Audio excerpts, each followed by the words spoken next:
fazer mais uma entrevista importante neste sábado. A gente sempre aproveita o fim de semana para aprofundar mais assuntos importantes que a gente acompanha todo o noticiário durante os dias da semana, de segunda a sexta-feira, e aí a gente fala sobre eles com um pouco mais de calma no fim de semana. Vamos então colocar na linha a Marta Gabriel. Ela é professora de Inteligência Artificial da PUC de São Paulo, considerada aí referência multidisciplinar na área de negócios, tendências, inovação, uma das pensadoras digitais mais influentes aqui do Brasil. Marta, obrigada por conversar com a gente neste sábado. Bem-vinda. Agradeço, Roberta. Obrigada. Prazer estar com vocês aqui. Marta, a gente vem falando muito aqui na Band News FM sobre os avanços da inteligência artificial e sobre a preocupação dos especialistas justamente com esses passos que estão sendo dados em direção a algo que não sabemos exatamente o que é.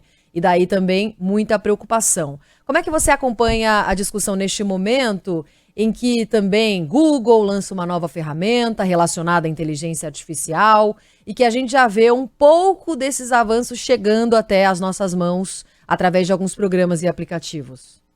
Na realidade, Roberta, a inteligência artificial não é uma coisa nova, já estava aqui com a gente estava usando por detrás de ferramentas como Google, Waze e inúmeras outras. As empresas têm usado inteligência artificial já por uns 10 anos, é um assunto que já foi, que iniciou inclusive a parte técnica no século passado, e com os avanços tecnológicos do início desse século a gente acabou tendo a possibilidade de implementar. Então não é novo. O que é novo é que a partir de janeiro desse ano, as pessoas começaram a ter acesso direto à inteligência artificial com o ChatGPT. Então a gente passa o poder de utilização da inteligência artificial para a mão de todo mundo. É mais ou menos o que aconteceu com a web, quando a gente tinha o web 1.0, eram as empresas que faziam as publicações na web, as pessoas utilizavam as publicações das empresas, e a partir do ano 2000, mais ou menos, quando a gente começa a ter redes sociais, blogs, as pessoas começam a ter acesso à própria publicação, a manipular conteúdos, etc. E aí a gente passa para a Web 2.0, que foi o que alavancou, né, esparramou a internet e está no grau que a gente está hoje. Com a inteligência artificial a mesma coisa, a gente pode dizer que ela estava na IA 1.0 e agora ela está na IA 2.0. E as preocupações são bastante válidas. A gente tem duas correntes no mundo de pensadores, de pesquisadores. A inteligência artificial ainda está no nível inicial, e já está fazendo bastante coisa, e ela tende a evoluir mais e fazer coisas cada vez mais incríveis. Nessa rota, né, nessa jornada de evolução, se a gente não tomar cuidado para que ela tome decisões éticas, que ela seja treinada, a inteligência artificial é treinada com dados, tá? Então você precisa ter tanto dados existentes quanto dados que a gente vai criando. Se você não garantir que esses dados são éticos, não tem vieses, que eles, inclusive que a tecnologia da inteligência artificial esteja disponível para todo mundo, para que tenha igualdade, que a gente aumente a igualdade, se a gente não garantir isso, a gente está indo para um caminho que realmente não é bom para a humanidade. Se a gente for pensar nos dados que a gente tem hoje, a gente tem muita coisa enviesada, a gente está lutando, né, para que a gente consiga ter muito mais diversidade, inclusão, disponibilidade, que a gente consiga ser mais justo. E, na realidade, a gente ainda está nesse processo com a sociedade e a gente está tentando, pelo menos, colocar isso também nas máquinas. Então, a preocupação é bastante válida. Recentemente, Elon Musk, o Harari, publicaram uma carta pedindo para parar o treinamento por um tempo apenas, né, das inteligências artificiais, esses modelos de linguagem enormes como o ChatGPT, para parar por um pouco, etc. A gente sabe que isso é utópico, eles também sabem, não vai acontecer, porque você não tem nem como impedir isso, mas é muito interessante para colocar essa consciência e colocar o assunto em pauta, para todo mundo discutir. Porque para a gente garantir um futuro ético, a gente tem que ter todo mundo discutindo. E todo mundo, mesmo quem não está usando, preocupado, tentando entender, fazendo parte dessa jornada para o futuro, porque quanto mais poderosa uma tecnologia, mais ela pode trazer coisas boas e mais ela pode também trazer estragos se ela não for implementada de maneira adequada. Professora Marta, Luana Bernardes falando aqui vos fala uma pessoa que era bem relutante em relação à inteligência artificial, mas que hoje depende 100% de uma lâmpada inteligente. Você falou da necessidade do cuidado, né, para a inteligência artificial não tomar decisões éticas. A gente falou agora há pouco sobre as apostas nos jogos e a necessidade de uma regulamentação. Hoje, a Europa já está nessa discussão de um marco regulatório, né, todo um movimento pedindo uma discussão mais profunda do ChatGPT. Esse movimento é urgente aqui no Brasil? É urgente no mundo inteiro, tá? Apesar de a gente não poder parar, se você pegar na parte da educação, eu estava na BET esses dias, estava tendo uma maior feira de educação do Brasil, uma das maiores do mundo, e a discussão é, usa na escola, não usa na escola? Então, isso que você está falando, a Itália proibiu, o ChatGPT baniu por um período, a Europa é muito mais ativa na questão de privacidade de dados, de regulamentação, do que o resto do mundo. Na realidade, o mundo se inspira no que a Europa faz. A questão tem que ter a regulamentação, mas a forma como que a gente fazia antes para regulamentar, provavelmente não vai funcionar. Por quê? Se você pensar, o ChatGPT, que é olha, ele é só um dos tipos de inteligência artificial, que são as inteligências artificiais generativas, criativas. A gente tem várias outras.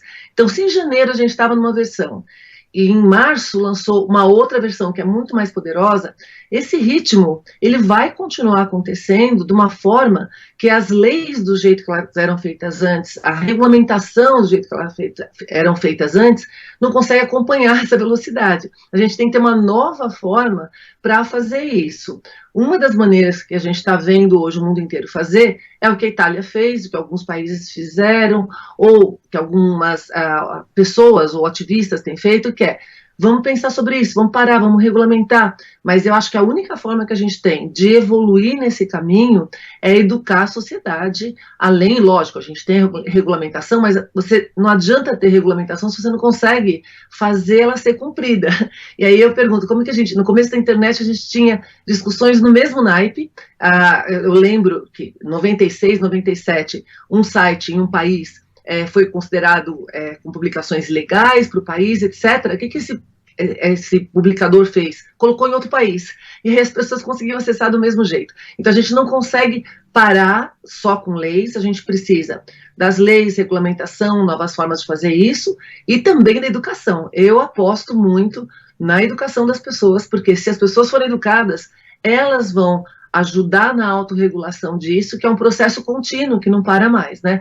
Então, eu vejo com bons olhos a discussão, eu vejo com muito bons olhos as tentativas de regulamentação, é aí que a gente vai achar um caminho para regulamentar, para pelo menos criar caminhos para o futuro, mas eu imagino que só com a sociedade toda indo junto é que a gente vai conseguir ter um futuro bacana para todos nós. Mas esses alertas, essa carta aberta de vários especialistas, isso se justifica, Marta? Tem outros interesses aí por trás? Afinal, a gente sabe que qualidades humanas, como a empatia, a criatividade, como você estava falando, dificilmente serão copiadas, ou a curto prazo, pelo menos, por esses dispositivos. Então, mais ou menos, Roberta, porque olha só, então, na realidade, se você pensar, eu não sei se vocês estão utilizando o ChatGPT, mas muito antes do ChatGPT, o meu doutorado é em artes, eu sou engenheira, mas meu doutorado é em artes.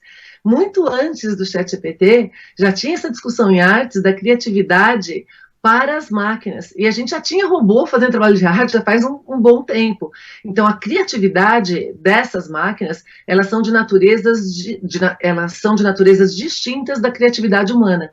O que acontece com a inteligência artificial? Ela consegue processar grandes volumes de informação numa velocidade muito rápida e fazer combinações, é o que ela faz, na realidade, quando ela conversa com a gente no ChatGPT, combinações inusitadas que o humano não pensaria naquilo, de uma forma bastante interessante. Isso complementa a nossa forma de criatividade, que é mais lenta, mas a gente é muito mais contextual, a gente entende a ambiguidade, elas são complementares. Qual é o grande risco aqui? É a gente não entender o tipo de ferramenta que a gente está utilizando e acreditar em tudo que ela faz, em tudo que ela fala, não saber qual tipo de ferramenta que a gente está. Então, por isso que a carta, apesar de ela ter, obviamente, a gente tem hoje muitos interesses, todo mundo quer chegar no nível de inteligência artificial mais avançado, todos os países, já existe uma guerra fria acontecendo mundial aí há uns 5 anos, entre países, potências, no desenvolvimento de inteligência artificial.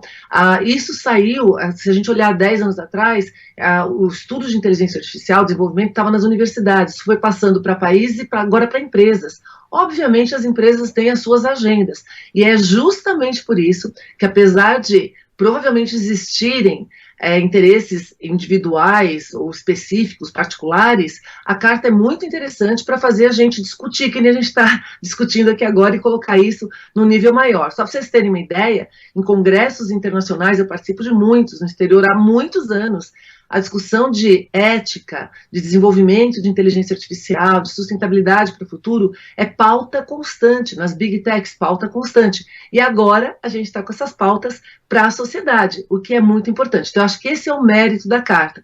E só para dar mais uma informação, tem uma coisa que o Harari fala, que os linguistas já falam há muito tempo, que a linguagem é o nosso sistema operacional. O que a gente está fazendo aqui agora? A gente está conversando, jornalismo é linguagem, relacionamento é linguagem, religião é linguagem, storytelling é linguagem, cultura é linguagem. A partir da hora que as máquinas conseguem criar linguagem num nível sofisticado, como seres humanos, e elas estão só no começo, isso é um hackeamento do nosso sistema operacional. Pode ser, né? Pode evoluir para isso.